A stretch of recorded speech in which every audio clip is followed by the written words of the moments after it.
Praise the lord. దేవుని నామానికి మహిమ కలుగును గాక. మన ప్రభువును రక్షకుడైన యేసుక్రీస్తు నామమున మీకు వందనాలు తెలియజేస్తున్నాం. ప్రభు కృప వలన మీరందరూ బాగున్నారని విశ్వసిస్తున్నాం. షకీనా సందేశం అని మా ఆధ్యాత్మిక కార్యక్రమాన్ని అనుదినము వీక్షిస్తూ వాక్యం ద్వారా బలపడుచున్నారని మేము నమ్ముతున్నాం. మీ కొరకు ప్రార్థిస్తున్నాం. ఈరోజు దేవుని వాక్యాన్ని వినడానికి మన హృదయాన్ని సిద్ధపరచుకుందాం. షకీనా మినిస్ట్రీస్ వ్యవస్థాపకులు పాస్టర్ జి విజయ్ కుమార్ గారు వాక్య సందేశం అందిస్తారు. మనమందరం ప్రార్థనాపూర్వకంగా దేవుని మాటలు విని దీవెనలు పొందుదాం.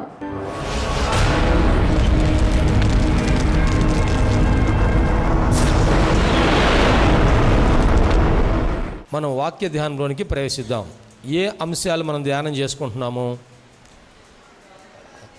ప్రత్యక్ష గుడారములోని ఉపకరణాల గురించి ధ్యానం చేస్తున్నాం. ప్రత్యక్ష గుడారములోని పరిశుద్ధమైన ఉపకరణాల గురించి మనం ధ్యానం చేసుకుంటున్నాం కదా. పోయిన వారం దేని గురించి ధ్యానం చేశాము? దీప వృక్షము. ఇంతవరకు మనం ఎన్ని ధ్యానం చేశాము? దీప వృక్షము ధ్యానం చేసాము. తర్వాత ధూప వేదిక ధ్యానం చేసాము. తర్వాత దహన బలిపీఠం గురించి ధ్యానం చేసాము. గంగాళం, అసలు మనకి ముఖ్యమైనది గంగాళమే కదా. పుట్టింటి తెచ్చుకునేది గంగాళమేనా? గంగాళం అయిపోయింది. ఇంకా అసలు విషయం ఫస్ట్ మందసం గురించి మనం ధ్యానం చేశాం కదా. అతి పరిశుద్ధ స్థలములో ఉండేది నిబంధన మందసము, సాక్ష్యపు మందసం అంటారు. అతి పరిశుద్ధ స్థలములో ఉండేది. ఈ మందసం మీద కరుణాపీఠం. ఈ విషయాలు మనం ధ్యానం చేసుకున్నాం కదా. ప్రత్యక్ష గుడారములో మొత్తం ఏమేమి ఉంటాయి? ఒకటి సాక్ష్యపు గుడారము, 2 సాక్ష్యపు మందసము, 3 సన్నిధి. నేను ఇట్లా చెప్పడం కాకుండా మీరు వాక్యంలో చూడండి దయచేసి. నిర్గమకాండము 30వ అధ్యాయం 26వ వచనములో ఏమని రాయబడిందంటే, సాక్ష్యపు గుడారము, సాక్ష్యపు మందసము, 3 బల్ల దాని ఉపకరణములు, తర్వాత దీపవృక్షము దాని ఉపకరణములు, 5వది ధూప వేదిక, 6 దహన బలిపీఠము దాని ఉపకరణములు, 7 గంగాళం. ఓకేనా? మీరు నోట్ చేసుకునే వాళ్ళ కోసం ఈ రెఫరెన్స్ మీకు గుర్తు చేస్తున్నా. ఈ 7 ఉపకరణాల్లో మనం మందసం గురించి ధ్యానించాము, తర్వాత ధూప వేదిక గురించి ధ్యానించాము, దీప వృక్షము గురించి ధ్యానించాము, బలిపీఠం గురించి ధ్యానించాము, గంగాళం గురించి ధ్యానించాము. ఇంకా మనకి మిగిలిన ఏదంటే సన్నిధి రొట్టెల బల్ల. జాగ్రత్తగా వినండి. ఆ ప్రత్యక్ష గుడారాన్ని 3 భాగాలుగా విభాగించారు. వెలుపల ఉన్నదాన్ని ఏమో ఆవరణం అన్నారు, తర్వాత లోపలికి వచ్చిన తర్వాత పరిశుద్ధ స్థలము, ఆ తర్వాత ఇంకా లోపలికి వెళ్ళిన తర్వాత అతి పరిశుద్ధ స్థలం. అతి పరిశుద్ధ స్థలానికి ఈ పరిశుద్ధ స్థలానికి మధ్యలో ఏముందంటే అడ్డు తెర ఒకటి ఏర్పాటు. ఈ తెర లోపల మందసము ఉన్నది. తెర వెలుపల ఈ పరిశుద్ధ స్థలములో ఏమున్నాయంటే, పరిశుద్ధ స్థలములో 1 ధూప వేదిక, 2 దీప వృక్షము, 3వది సన్నిధి రొట్టెల బల్ల. ఇక్కడ బల్ల ఒకటి ఉంది చూడండి. నిర్గమకాండములో ఈ రోజున మనము సన్నిధి రొట్టెల బల్ల గురించి ధ్యానం చేసుకుందాం. సన్నిధి రొట్టెల బల్ల నిర్గమకాండములో 25వ అధ్యాయం 25వ అధ్యాయము 23వ వచనం నుండి మనం చదువుకుందాం. 23వ వచనం నుండి. మరియు నీవు తుమ్మకర్రతో ఒక బల్ల చేయవలెను. దాని పొడుగు 2 మూరలు, దాని పొడవు 2 మూరలు, దాని వెడల్పు 1 మూర, దాని ఎత్తు మూరెడున్నర, మేలిమి బంగారు రేకును పొదిగించి దానికి చుట్టూ బంగారు జవను చేయింపవలెను. బంగారు జవను చేయించవలెను. దానికి చుట్టూ బెత్తెడు బద్దె చేసి దాని బద్దె పైన చుట్టూను బంగారు జవ చేయవలెను. దానికి 4 బంగారు ఉంగరములను చేయించి దాని 4 కాళ్ళకు ఉండు 4 మూలలలో ఆ ఉంగరములను తగిలింపవలెను. బల్ల మోయుటకు మోతకర్రలు ఉంగరములను బద్దెకు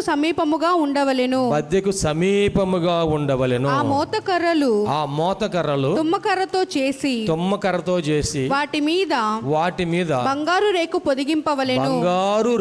పొదిగించవలెను. వాటితో బల్ల మోయబడును. మరియు నీవు దాని పళ్ళెములను ధూపార్తులను గిన్నెలను దాని ఉపకరణములు అన్నారు కదా. ఆ బల్లతో పాటు ఏముండాలంట? పళ్ళెములు, ధూపార్తులను గిన్నెలను పానీయార్పణముగా పాత్రలను దానికి చేయవలెను. పానీయార్పణమునకు పాత్రలను చేయవలెను. మేలిమి బంగారుతో వాటిని చేయవలెను. పళ్ళెములు గాని గిన్నెలు గాని పాత్రలు గాని ఇవన్నీ దేంతో చేయవలెను? మేలిమి బంగారముతో చేయవలెను. నిత్యమును నా సన్నిధిని రొట్టెలను ఆ బల్ల మీద ఉంచవలెను. నిత్యము కూడా నా సన్నిధి రొట్టెలను ఆ బల్ల మీద ఉంచవలెను. దేవునికి మహిమ కలుగును గాక. ఇది బల్లను ఎలాగునో తయారు చేయవలెనో దేవుడు మోషేకు సీనాయి కొండ మీద తెలియజేసినటువంటి విధానం. ఇప్పుడు పరిశుద్ధ స్థలములో ఈ బల్ల ఉండాలి అని దేవుడు చెప్పాడు. నా వైపు చూడండి. ఇప్పుడు గ్రంథాలు మీరు పరిశోధించవద్దు, ఇంటికి వెళ్ళిన తర్వాత ఎన్ని చదవండి మరలా. ఓకే, పరిశుద్ధ స్థలములో 3 ఉపకరణాలు ఇక్కడ మనం చూస్తున్నాం. ఒకటి దీపవృక్షము, ధూపవేదిక, మూడవది సన్నిధి రొట్టెల బల్ల. మందసం ఎక్కడ ఉంది? పరిశుద్ధ స్థలంలో. 4 అయిపోయినాయి, ఇంక 2 ఉన్నాయి. గంగాళము, బలిపీఠము మందిరంలో ఉంచమన్నాడా? మందిరం వెలుపల ఉంచమన్నాడా? మందిరము ఆవరణములో, అంటే ఈ పైన తెరలు ఉన్నాయి కదా, ఈ తెరలకు వెలుపల మందిరములో బలిపీఠము ఉంచాలి. జాగ్రత్తగా గమనించండి. ఎందుకంటే ఈ బలిపీఠం మీద దహన బలులు అర్పించినప్పుడు, ఈ అగ్ని కాల్చినప్పుడు ఇదంతా కూడా ఈ మందిరం లోపల తెరల్లోకి వెళ్ళకూడదు. తర్వాత రెండోది, దేవుని యొద్ద నుండి అగ్ని దిగి వచ్చినప్పుడు ఇది మందిరంలోనికి దిగి రాకుండా, ఈ తెరలు కాల్చివేయకుండా ఆ బలిపీఠం అనేది ఆ తెరల వెలుపల ఉండాలి. ఆ ఆకాశం నుండి అగ్ని దిగి వచ్చిందనుకోండి, ఈ తెరల మధ్యలో కనుక బలిపీఠం ఉంటే ఏమైంది? తెరలన్నీ కాలిపోతాయి. అందుకని అక్కడ ఏర్పాటు చేశాడు. ఇప్పుడు బలిపీఠము, కరుణాపీఠము, మందసము కొలతలు ఎక్కువగా ఉన్నాయా, బల్ల కొలతలు ఎక్కువగా ఉన్నాయా అంటే మందసం యొక్క కొలతలే ఎక్కువగా ఉన్నాయి, బల్ల కొలతలు తక్కువగా ఉన్నాయి. కరుణాపీఠము కొలతలు ఎక్కువగా ఉన్నాయి, బల్ల కొలతలు తక్కువగా ఉన్నాయి. కారణం ఏంటి అంటే, జాగ్రత్త వినండి, ఈ కరుణాపీఠం అనేది సకల మానవులకు ప్రభువు ఇచ్చే రక్షణ పిలుపుకు సూచనగా కనపడతా ఉంది. ప్రయాసపడి భారం మోసుకొంచున్న సమస్త జనులారా నా యొద్దకు రండి అని ఆయన అందరినీ పిలిచాడు. అందరూ కూడా ఆయన దగ్గరకు వచ్చి మనము ఆ కరుణాపీఠం ఎదుట మోకరించి ప్రభువా నన్ను కనికరించాయా అని ప్రార్థన చేస్తున్నాం. కానీ బల్ల కొలతలు అనేది తగ్గించాడు.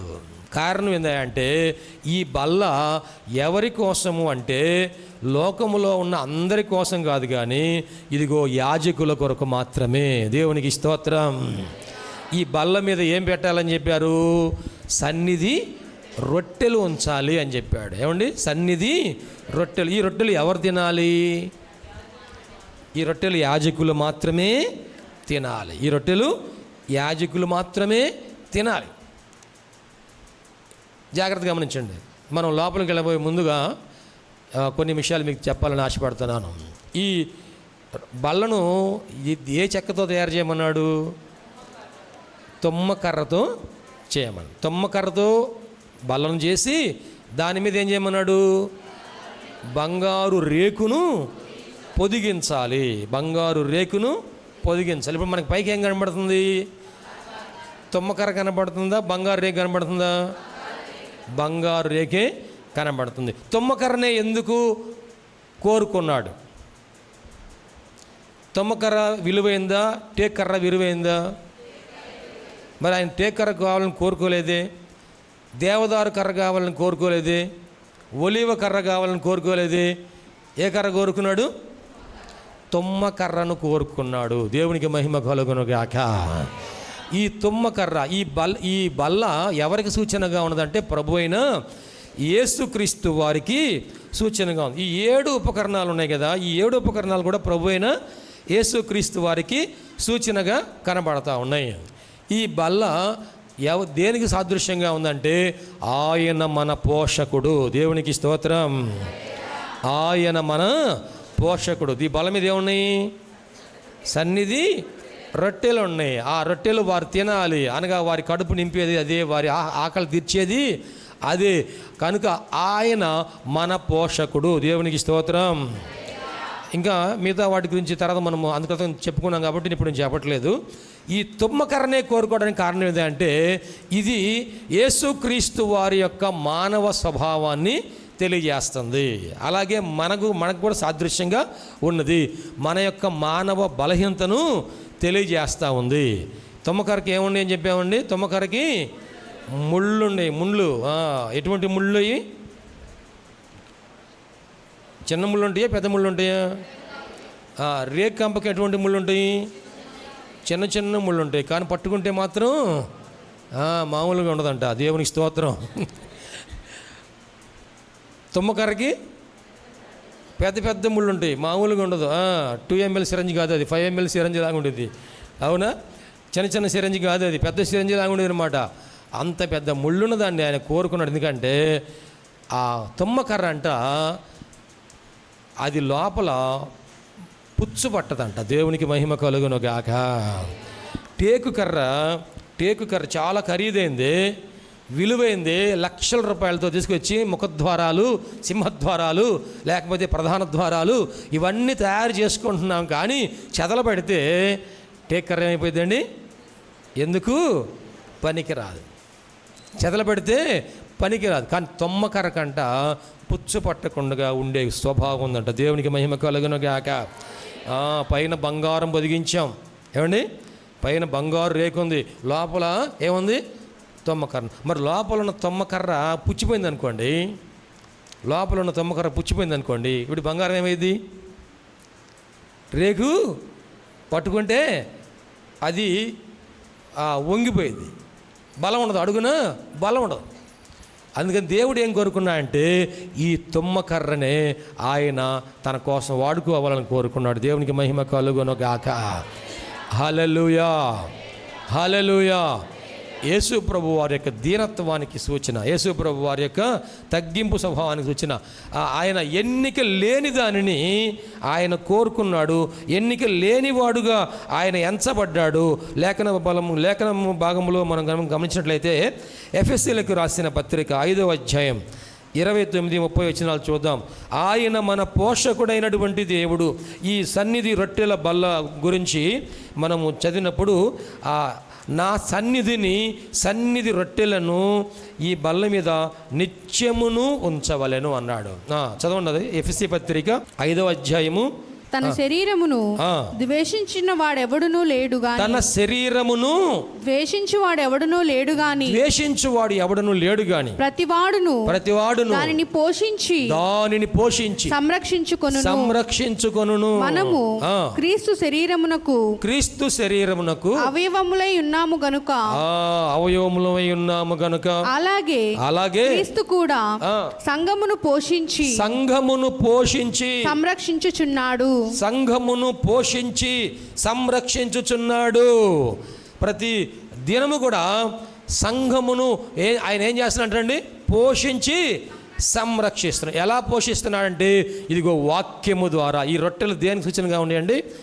దేవుని వాక్యానికి. ఈ రొట్టె ప్రభువైన యేసుక్రీస్తు వారి శరీరానికి సూచన, జీవ వాక్యానికి సూచన. అలాగే ఈ రొట్టెలు ఆహారానికి సూచన. ఆయన సంఘమును పోషించి సంరక్షిస్తూ ఉన్నాడు. ప్రేమైన దేవుని బిడ్డలారా, యేసుక్రీస్తు వారు ఈ లోకంలో ఆయన శరీరధారిగా ఉన్న దినంలో పరిచయం చేసినప్పుడు వచ్చిన వారందరినీ ఒట్టి చేతులతో ఆయన పంపించలేదంట. వాళ్ళకి తృప్తిగా ఆహారం పెట్టి పంపించాడు. వారందరి కోసం భోజనం సిద్ధపరచండి అన్నాడు.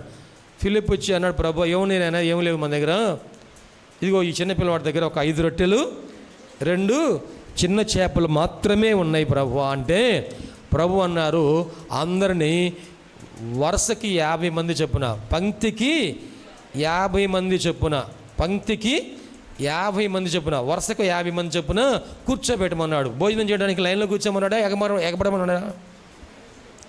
ఏమండి, లైన్లో కూర్చోమన్నాడా, ఎగబడి తినమన్నాడా? మీరు ఎక్కడికి వెళ్ళినా సరే ఎగబడి తినబాకండి. దేవునికి స్తోత్రం. మీ క్రమం చూసి అందరూ కూడా దేవునికి మహిమపరుస్తారు. దేవునికి మహిమ కలుగును గాక. హల్లెలూయా. 50 మంది లైన్లో కూర్చోబెట్టమన్నాడు.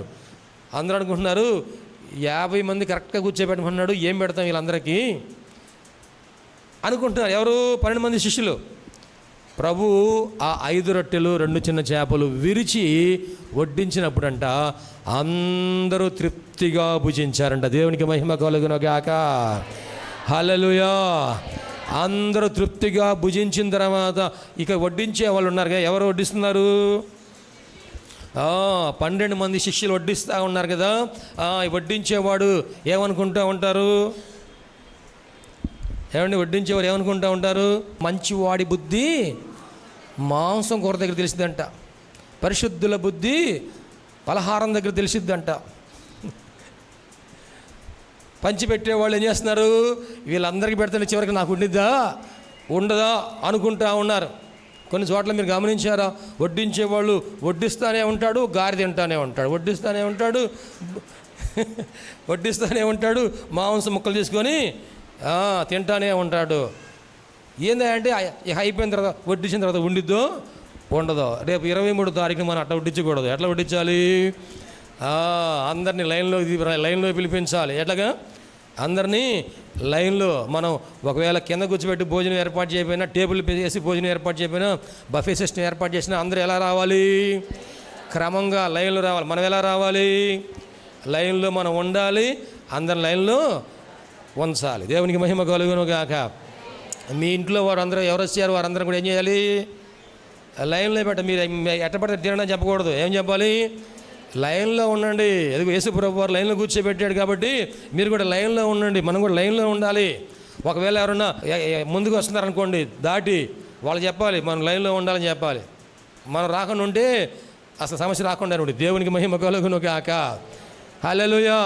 వాళ్ళు అనుకుంటున్నారు అందరికి వడ్డిస్తే మాకు ఏముండుతాయా అంటే, అందరూ 1 రొట్టె 2 రొట్టెలు 3 రొట్టెలు 4 రొట్టెలు తింటారు. కానీ వీళ్ళకి ఎన్ని మిగిలినాయి అంట? ఒక్కొక్కరికి గంప మిగిలిందంట. దేవునికి మహిమ కలుగును గాక. హల్లెలూయా. నువ్వు తినకుండా వడ్డిస్తే నీ గంపన మిగులుతుంది. దేవునికి స్తోత్రం. తింటే నీ పొట్టకు సరిపోయినంతవరకే, కానీ తినకుండా వడ్డిస్తే గంప మిగులుతుంది. నీకు, నీ కుటుంబానికి, నీ బిడ్డలకి, అందరికీ, ఇంకా నీ బంధువులు కూడా పంపించుకోవచ్చు గంపలో మిగిలిన. దేవునికి స్తోత్రం అండి. హల్లెలూయా. ఆయన మన పోషకుడై ఉన్నాడు. దేవునికి స్తోత్రం అండి. ఆయన మన ఆహారమును, మనకు ఆకలి తీర్చే దేవుడై ఉన్నాడు. ఇశ్రాయేలీలు ఐగుప్తు దేశములో నుండి వారు బయలుదేరి వచ్చినప్పుడు వారికి వచ్చిన సమస్య ఏంటంటే, ఆకలి అవుతుంది మోషే, మాకేం కావాలి? ఆహారం కావాలయ్యా. ఆహారం కావాలంటే మోషే ప్రార్థన చేశాడు, ప్రభువా ఒకరు కాదు ఇద్దరు కాదు నాయన, ఇంచుమించు 20-30 లక్షల మంది ఉన్నారయ్యా, వీరందరికీ ఆహారము నేను ఎట్లా తీసుకురావాలి ప్రభువా? దేవుడు అన్నాడు, మోషే ఇదిగో ఆకాశం నుండి నేను ఆహారమును కురిపిస్తా. దేవునికి మహిమ కలుగును గాక. ఇశ్రాయేలును పోషించినటువంటి దేవుడు ఎన్ని సంవత్సరాలు పోషించాడంట? ఏమండి, మన తల్లిదండ్రులు మనల్ని ఎంతకాలం పోషిస్తున్నారు? ఒకసారి ఆలోచన చేయండి. కన్న తల్లిదండ్రులు మనలను ఎంతకాలం పోషిస్తున్నారు? వివాహం అయ్యే వరకు పోషిస్తున్నారేమో. ఆ తర్వాత ఏం చేస్తున్నారు? వివాహం అయిపోగానే ఉద్యోగం కోసం మనమే ఇల్లు విడిచిపెట్టి వేరే చోటకి వెళ్ళిపోతున్నాం. ఒకవేళ ఇంట్లో ఉన్నా సరే కొన్ని పరిస్థితులు బట్టి ఆ కొడుకు కోడల్ని ఏం చేస్తున్నారు? మీరు వేరుగా మీ బతుకు మీరు, మీ పొయ్యి మీది, మీ ఇల్లు మీది, మీ కాపురం మీది కదా. మన తల్లిదండ్రులు మనల్ని కని పెంచి పెద్దవాళ్ళని చేసి ఎంతకాలం పోషిస్తున్నారు. ఇశ్రాయేలీయులంట దేవుడు 40 సంవత్సరాలు పోషించాడంట. దేవునికి మహిమ కలుగును గాక. 40 సంవత్సరాలు కూడా, అది కూడా ఎలాగంటే వారు ఐగుప్తు దేశంలో నుండి బయలుదేరి వచ్చిన దగ్గర నుండి వారు కనాను దేశంలోనికి అడుగుపెట్టి ఆ కనాను దేశంలో వారు పంట కోసుకొని ఆ పంట ఇంటికి వచ్చే వరకు కూడా దేవునికి మహిమ కలుగును గాక. హల్లెలూయా. పంట నాటారులే అని వదిలేసేదంట. పంట నాటారులే అని వదిలేసేదంటండి. ఆ పంట పండిందాక, ఆ పంట ఇంటికి వచ్చిందాక కూడాను మన్నాను కురిపిస్తూనే ఉన్నా అంట. దేవునికి మహిమ కలుగును గాక. అనుదినము కూడా దేవుడు తన వాక్యం ద్వారా మనతో మాట్లాడాలని ఆశపడుతున్నాడు. ఇశ్రాయేలులారా, ఏ రోజు ఆహారం ఆ రోజే మీరు సమకూర్చుకోండి. ఏ రోజు ఆహారము ఆ రోజే మీరు అనుదినము కూడా మనం దేవుని వాక్యాన్ని సమకూర్చుకోవాలి. వాక్యాన్ని చదవాలి, వాక్యాన్ని ధ్యానించాలి, వాక్యాన్ని పరిశోధించాలి. మనము ఉదయం నిద్ర లేచిన తర్వాత ఏం చేయాలంటండి? ఫస్ట్ మనం దేవుని సన్నిధిలో కూర్చొని ఆయన బోధ వినాలి. ఆయన మాటలు వినాలంటే ఆయన వాక్యం చదవాలి. ఆయన మాట వినాలంటే ఆయన వాక్యము మనం చదవాలి. ఆ వాక్యం చదివితే వాక్యం ద్వారా దేవుడు మనతో మాట్లాడును గాక. ఆమేన్. నీవు ఈ మార్గంలో ఎలా నడవాలో, ఏ విధంగా ప్రవర్తించాలో, ఏ విధంగా మాట్లాడాలో, ఏ విధంగా నువ్వు చేయాలో, ఇవన్నీ కూడా దేవుడు తన వాక్యము ద్వారానే మనతో మాట్లాడును గాక.